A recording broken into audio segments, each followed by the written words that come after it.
Donc, dès le début des événements en Algérie, on a estimé à Marseille qu'on était partie prenante de ce qui se passe là-bas.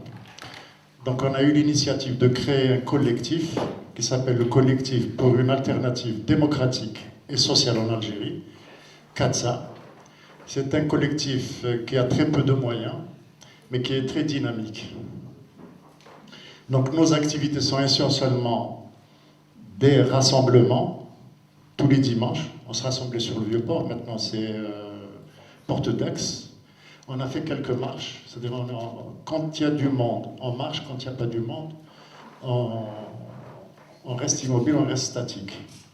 On fait des émissions de radio, on essaie d'informer par le biais des radios de ce qui se passe en Algérie, de donner des nouvelles de ce qui se passe au sommet de l'État, sur la situation des prisonniers d'opinion. Voilà. Donc on n'est pas solidaire de l'Algérie, on est partie prenante de ce qui se passe en Algérie. C'est une nuance qu'on a levée dès le début de notre mouvement. Alors, ça fait 11 mois maintenant, donc qu'arrive maintenant le temps de la réflexion. Que va-t-on faire de l'Algérie de demain, de l'Algérie qui s'annonce? Que veulent faire les Algériens de leur pays? Quelles sont les valeurs autour desquelles ils peuvent s'unir? Un socle qui sera intangible, autour duquel tout le monde se reconnaîtra pour construire une nouvelle Algérie. Moi, je ne dis pas une deuxième république parce qu'il me semble que la première n'a pas vraiment existé au sens moderne du terme. Alors pour cela, évidemment, il faut que les Algériens se parlent. Il y a des concepts à préciser, il y a des notions à définir. Et c'est pour cela qu'on fait appel à nos spécialistes, parce qu'on en a. Aujourd'hui, c'est M. Adel Houari, qui est un enseignant, écrivain aussi, qui porte un regard attentif sur ce que se passe en Algérie et qui intervient assez régulièrement dans les médias, écrits ou audiovisuels. C'est quelqu'un, donc, je crois qu'il est installé aux États-Unis maintenant, M. Houari Adel. Pour l'instant, à Marseille, pour l'instant, vous êtes Marseillais. Je rappelle quand même quelques éléments de votre biographie. Donc, vous êtes professeur de sociologie à l'IEP, l'Institut d'études politiques de Lyon, Université Louis Lumière II. Vous êtes également chercheur au Centre d'études et de recherche de l'Institut d'études politiques. Également chercheur au GREMO, groupe de recherche et d'études sur la Méditerranée et le Moyen-Orient. Vous intervenez également en tant qu'invité dans diverses universités du monde, notamment aux États-Unis. Et avant tout cela, vous étiez enseignant à l'université d'Oran. Écrivez également quelques titres de vos ouvrages. Les musulmans de la société, les mutations de la société algérienne, pardon. Sociologie et anthropologie, c'est Pierre Bourdieu. L'Algérie et la démocratie. Et tout récemment, la crise du discours religieux musulman. C'est bien ça, 2019. Oui, c'est ça. Donc c'est votre dernier ouvrage. Donc aujourd'hui, nous sommes là pour vous écouter, pour nous donner quelques éléments de votre réflexion, de vos idées. Ensuite, la parole sera donnée à la salle. Donc je vous propose de prendre 2 questions, par série de 2 questions ou 3, je ne sais pas si... D'accord. 3 questions, 2 ? C'est vous qui organisez. Alors, 2 questions. Alors, je vous demanderai d'être bref dans vos interventions. Évidemment, il y aura des gens qui vont faire des observations, donner leur point de vue, etc. Donc, 2 questions par personne. Soyez prêts pour nous permettre de donner la parole à tous ceux qui le souhaitent. Voilà. Donc, la parole à M. Adel Houari.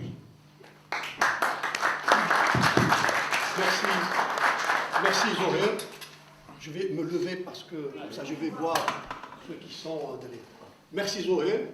Merci le collectif pour tout ce qu'il fait. Et avant d'entrer dans le vif du sujet, je voudrais juste préciser que je suis à la retraite. J'ai pris ma retraite de l'IEP de Lyon il y a 2 ans. Et je me suis installé aux États-Unis et je suis affilié à Georgetown University à Washington. Et là, depuis septembre, je suis invité par l'IMERA, qui est un institut d'études avancées rattaché à l'université Aix-Marseille, pour 5 mois. Et mon invitation finit le 7 février. Alors ceci dit, j'ai un pied aux États-Unis, un pied en Algérie, à Oran, et un pied à Lyon, où j'ai résidé. Et je me considère comme un universitaire et un citoyen engagé.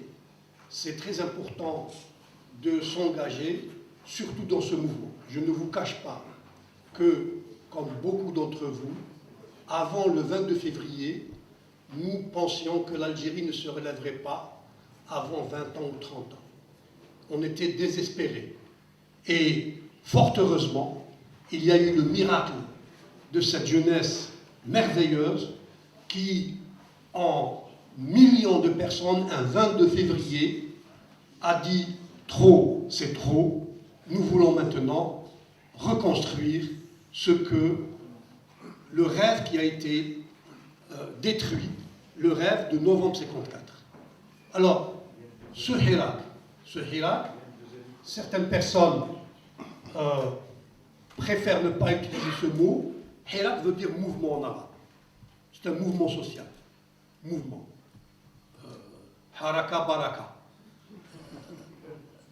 Mais en fait, c'est une révolution. Je n'exagère pas. Je suis universitaire, je ne fais pas dans l'emphase et je ne veux pas exagérer dans les mots. La science politique définit le mot révolution par changement de régime. Et là, ce à quoi nous assistons en Algérie, c'est un mouvement qui vise à changer le régime. C'est-à-dire, nous sommes passés du régime né de l'indépendance, un régime à système de parti unique, et les Algériens veulent un régime multipartiste, à plusieurs partis. Alors vous me direz, en 89, il y a eu le multipartisme. Formellement, il y a eu le multipartisme. Mais l'état-major, qui a 100 partis politiques clandestins, appelé le DRS a avalé tous les partis politiques. Tous les partis politiques en Algérie étaient noyautés par le DRS. Donc on n'a jamais eu un multipartisme.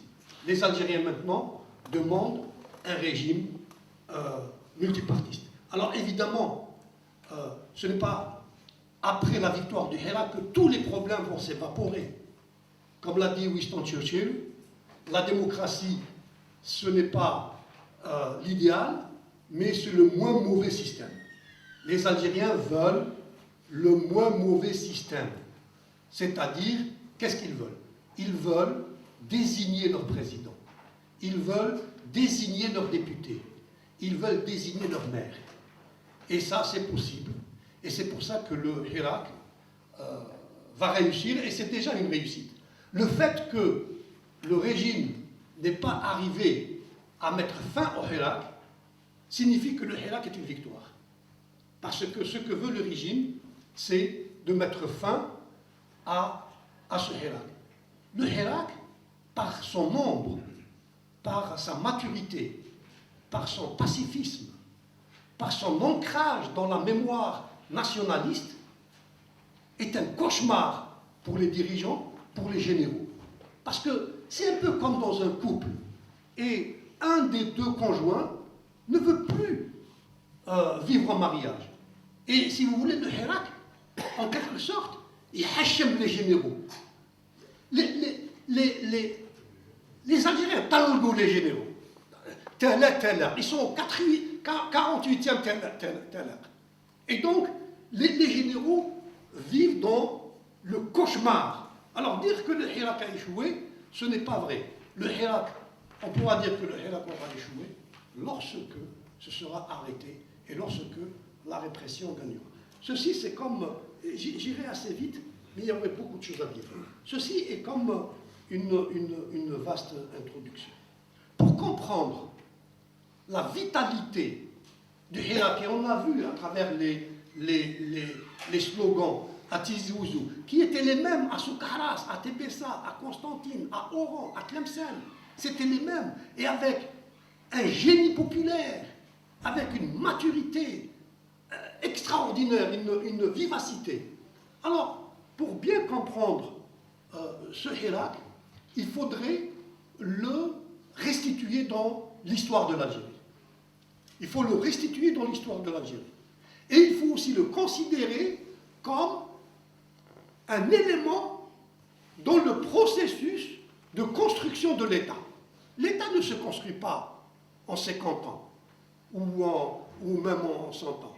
Les Européens ont construit l'État moderne en 3 siècles et à travers des violences.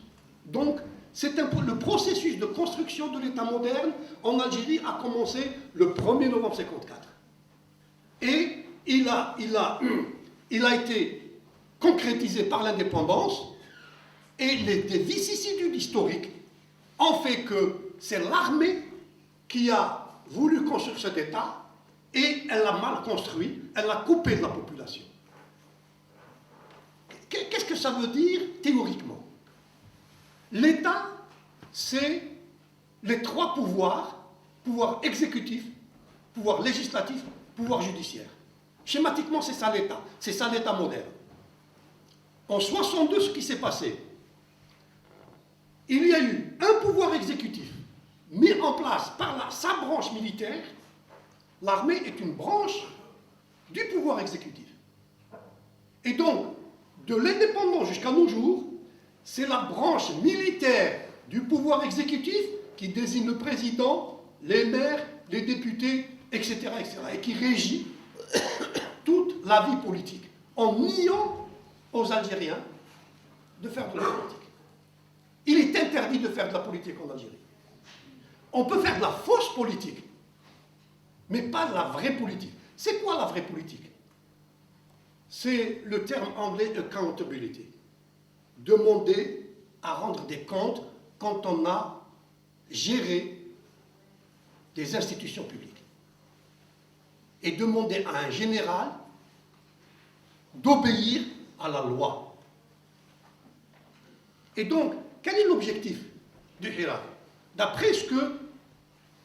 Je ne suis pas le représentant du Hirak, mais moi je suis un universitaire, je suis un sociologue, j'étudie, j'analyse les revendications qui sont exprimées tous les mardis et tous les vendredis. Qu'est-ce qu'ils veulent? Ils veulent que la branche militaire du pouvoir exécutif cesse d'être la source de la légitimité. Ils veulent que la légitimité soit issue du pouvoir législatif. Le pouvoir législatif souverain élu. Et ce pouvoir législatif contrôlera le pouvoir exécutif et nommera aux responsabilités du pouvoir exécutif et protégera l'indépendance du 3e pouvoir, le pouvoir judiciaire. Ce plan, les généraux sont contre. C'est là où ça bloque. C'est pas Tebboune. Tebboune, c'est juste un préposé. Il n'a aucun pouvoir. Ce sont les généraux. Alors, il y a des hypothèses. Pourquoi ils le refusent? D'abord, exercer le pouvoir, c'est jouissif. N'est-ce pas? Je vous renvoie aussi bien à Machiavel qu'à Freud.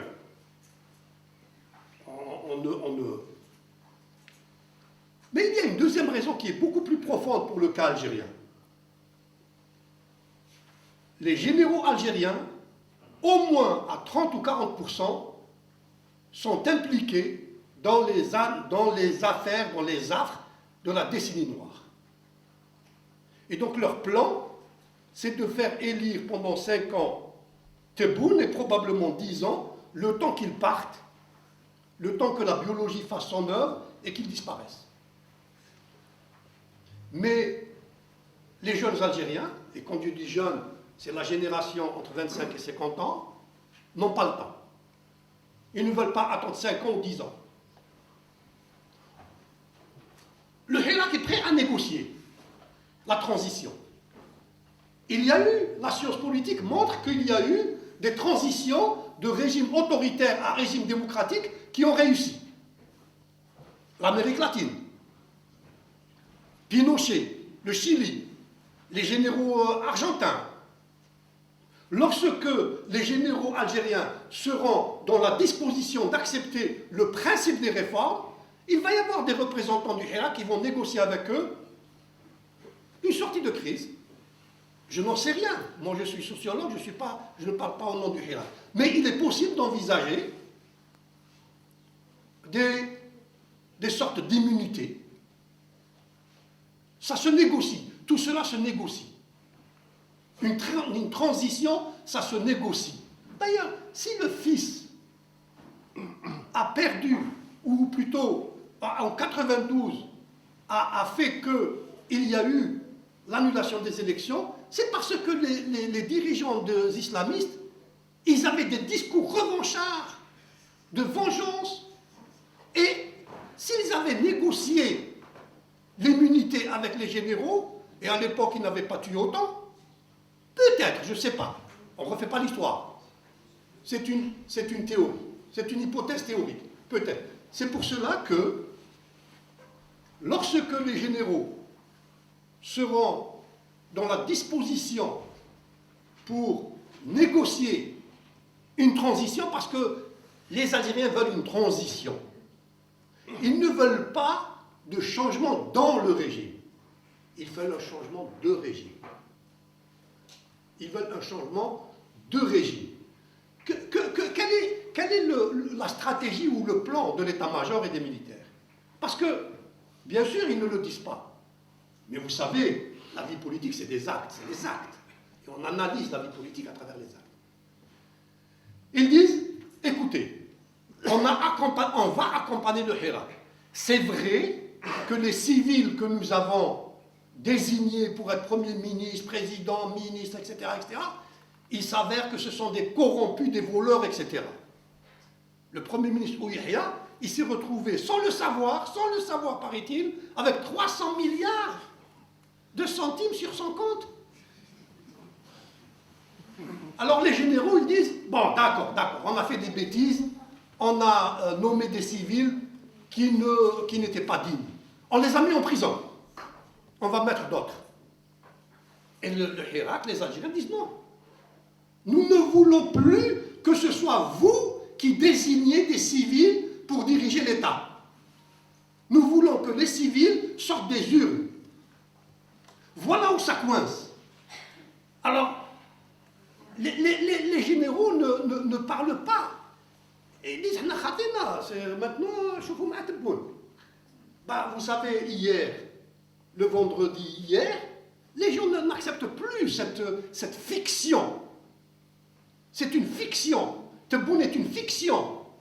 Il n'a aucun... Hier, j'ai mis un post sur ma page Facebook, j'ai dit, bon, si Tebboune veut vraiment montrer aux Algériens qu'il est un président avec les prérogatives que lui donne la Constitution, il n'a qu'à faire un discours public à la télévision et il dit tous les généraux qui sont âgés de plus de 65 ans sont à la retraite avec effet immédiat. Y compris l'état-major, y compris Jengriha. Il ne peut pas. Je vais vous dire pourquoi il ne peut pas. Matériellement. Il ne peut pas parce qu'il a été choisi sur ce critère d'incapacité. Mais matériellement, vous savez que le président algérien n'a pas le droit de parler directement à la population algérienne. Le président algérien n'a pas le droit. C'est un capitaine du DRS qui visionne le discours et qui coupe. Y compris Bouteflika depuis 2003. C'est ce système-là auquel veulent mettre fin les Algériens. Les Algériens veulent un vrai président. Ils ne veulent pas, comme disent les jeunes, un président Taïwan. Ils veulent un vrai président. Un président qui a de l'autorité sur les militaires, comme dans tous les pays modernes. Voyez-vous? Alors je vais conclure par faire une référence à l'histoire. Ce mouvement, il s'ancre dans l'histoire nationale et nationaliste. Les slogans « Ya'alik la oublad » faisant allusion à Ali Lapointe, qui est une icône de la bataille d'Alger. Le slogan « Ahna ga'oulad Amirouche », les slogans « Ben Boul'id »,« Abdel Ramdan », c'est l'ancrage dans le passé. C'est l'ancrage dans la tradition du mouvement national. Et alors, pour bien comprendre comprendre ce Hirak, il faut revenir à l'histoire. L'Algérie donc a été colonisée par la France, et tout le 19e siècle, c'était un siècle de révolte tribale. La résistance a été portée par les tribus, mais à la fin du 19e siècle, les tribus ont été militairement vaincues parce que, en face, la puissance de feu était 100 fois, 10 fois, 1000 fois plus. Et dans les années 10, les années 20 du siècle dernier, a commencé à émerger un discours nationaliste dans la forme moderne. Et pour schématiser, il y a eu 3 grands courants qui ont traversé le mouvement national algérien. Il y a eu le courant modéré, qu'on appelle la Fédération des élus. Ce courant, il voulait des améliorations de la condition politique des indigènes, puisque il y avait encore le code de l'indigénat et les indigènes ne votaient pas, ou lorsqu'ils votaient dans les communes mixtes, eh bien, la voix du français valait 5 fois la voix de l'indigène. Et donc les élus, la fédération des élus, voulaient négocier des réformes avec l'autorité coloniale jusqu'à, à terme, à plus long terme, avoir une indépendance formelle de la France. Le deuxième courant, c'était un courant identitaire culturaliste, c'était le courant des oulémas, d'Ibn Badis. Il s'accommodait de la présence française, c'était les années 20, les années 30. Il ne faut pas faire d'anachronisme. On ne peut pas lire l'époque avec les lunettes de maintenant. Ce que Ibn Badis cherchait à sauvegarder, c'était l'islam et la langue arabe. L'islam et la langue arabe. Il n'était pas opposé à l'Amazigh. Mais la question de l'Amazigh ne se posait pas comme maintenant. La question de l'Amazigh se pose surtout dans le processus de la construction nationale post-indépendante. Le troisième mouvement est né dans l'émigration, et c'est pour ça que vous êtes aussi sensible à ce qui se passe dans l'Algérie, parce que l'émigration algérienne s'est toujours sentie partie prenante du pays. Donc le troisième mouvement qui demandait l'indépendance est né parmi l'émigration, à Paris, Lyon, Marseille, Lille, etc. Pourquoi naît dans l'émigration? Parce que dans les années 20, les années 30, si on demandait à l'intérieur du pays l'indépendance, on va en prison. Et c'était le code de l'indigénat. L'Algérie était République française, mais les lois de la République française ne s'appliquaient pas à l'Algérie. Il y avait un droit spécial pour l'Algérie. Les Algériens n'avaient pas le droit de faire de la politique et donc de revendiquer l'indépendance. C'est pour ça que le mouvement qui demandait l'indépendance est né en France dans l'émigration.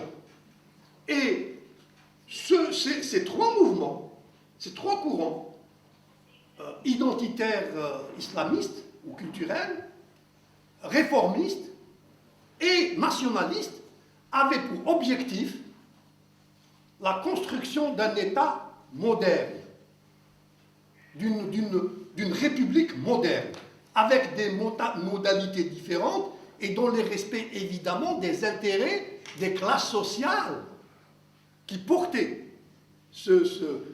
l'ouvrier immigré qui voulait une république moderne n'avait pas les mêmes intérêts que l'élu indigène qui exprimait les intérêts aussi d'un gros propriétaire foncier algérien ou d'un grand commerçant algérien, etc. Et donc, 1954 a fait que, après 1 année ou 2 années d'hésitation, de lutte et de combat, ces 3 courants ont concouru pour l'indépendance. Mais ce que je veux dire par là, c'est que dès les années 20, les Algériens voulaient un État moderne assis sur la Constitution. Mais Sali Haj, en 1927, parlait de Constitution, d'Assemblée nationale. Donc, si ça revient chez des jeunes qui ont 25 ans, ce n'est pas apparu next nihilo. Ça vient de la mémoire sociale. C'est encore présent dans la mémoire sociale. Donc, le projet idéologique d'une république moderne, assise sur le principe de la démocratie électorale, est possible et faisable en Algérie. Le Hirak, il est uni autour de cet objectif. C'est pour ça qu'il y a autant de gens. Il y a des millions. Maintenant, est-ce que ça veut dire, une fois que la transition achevée, tous les problèmes vont s'évaporer? Non. Les Algériens veulent un État qui veut régler les grands problèmes de l'Algérie, problèmes économiques, problèmes linguistiques, problèmes de la sécularisation, problèmes de la culture. Et donc, s'il n'y a pas un État, où ce sont les populations qui sont représentées dans les institutions, ces problèmes ne seront pas réglés, ils seront reportés, et avec quel résultat?